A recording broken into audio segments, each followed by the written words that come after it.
আজকেই মেয়র ফিরহাদ হাকিম পদত্যাগ করেছেন। এরপরে রাজ্য সরকার ভেঙে দিতে পারে পুরসভা, কলকাতা পুরসভা ভেঙে দিতে পারে, এবং কেন ভাঙা হবে না কলকাতা পুরসভা রাজ্য সরকার পুরসভার কাছে জানতে চেয়েছে। 117 একের ধারায় পুরসভা ভেঙে দেওয়ার অধিকার আছে রাজ্য সরকারের। এখন দেখার যে পুরসভা কি জানায় রাজ্য সরকারকে।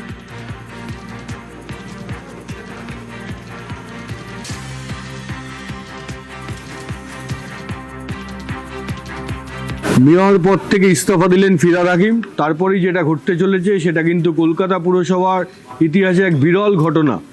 কলকাতা পুরসভা ভেঙে দিতে পারে রাজ্য সরকার।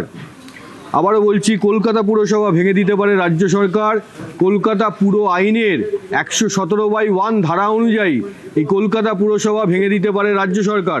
রাজ্য সরকার এই মর্মে বিজ্ঞপ্তিও জারি করেছে এবং তারা কলকাতা পুরসভার থেকে জানতে চেয়েছে কেন এই পুরসভা ভাঙা হবে না, তার জবাব তারা দিক। 1980 সালের কলকাতা পুর আইনের 117/1 ধারায় বলা আছে যে কোনো পুরসভা যদি দক্ষতার সঙ্গে কাজ না করতে পারে, যদি ঠিকমতো পরিষেবা দিতে না পারে কিংবা ক্ষমতার অপব্যবহার করে, সেক্ষেত্রে রাজ্য সরকারের এই অধিকার রয়েছে সেই পুরসভা ভেঙে দেওয়ার। এই আইনকে সামনে রেখেই কলকাতা পুরসভা ভেঙে দিতে পারে রাজ্য সরকার, যা এক বিরল ঘটনা হবে। কারণ 1980 সালের এই কলকাতা পুর আইন তৈরি হওয়ার পর থেকে আজ পর্যন্ত এরকম ঘটেনি। যারা যারা মেয়র হয়েছেন প্রত্যেকেই 5 বছরের মেয়াদ পূর্ণ করেছেন। একমাত্র শোভন চট্টোপাধ্যায় তৃণমূলে থাকাকালীন 2015 সালে কলকাতা পুরসভার দ্বিতীয়বার মেয়র হন এবং সেই টার্মটা তিনি 5 বছরের টার্মটা পুরোটা কমপ্লিট করেননি। 2018-তে তিনি ছেড়ে দেন, তিনি অন্য দলে যোগ দেন। 2018-তে তখন ফিরহাদ হাকিম কলকাতা পুরসভার মেয়র হন।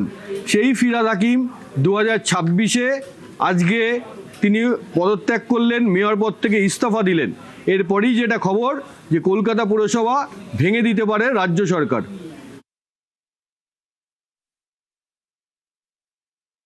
মেয়র চলে গেলে এমআইসি ভেঙে যায়, বোর্ড ভেঙে যায়, কাউন্সিলররা থাকে, এটা একটা সাংবিধানিক সংকট দেখা দেয়। এক্ষেত্রে অ্যাডমিনিস্ট্রেটরও বসতে পারে। এক্ষেত্রে যদি পুর কমিশনার এবং চেয়ারম্যান এরা স্থির করেন যৌথভাবে, তাহলে আবার ভোটাভুটি হতে পারে কাউন্সিলরদের মধ্যে, যেটা সাংবিধানিকভাবে স্বীকৃত সেটাই হবে।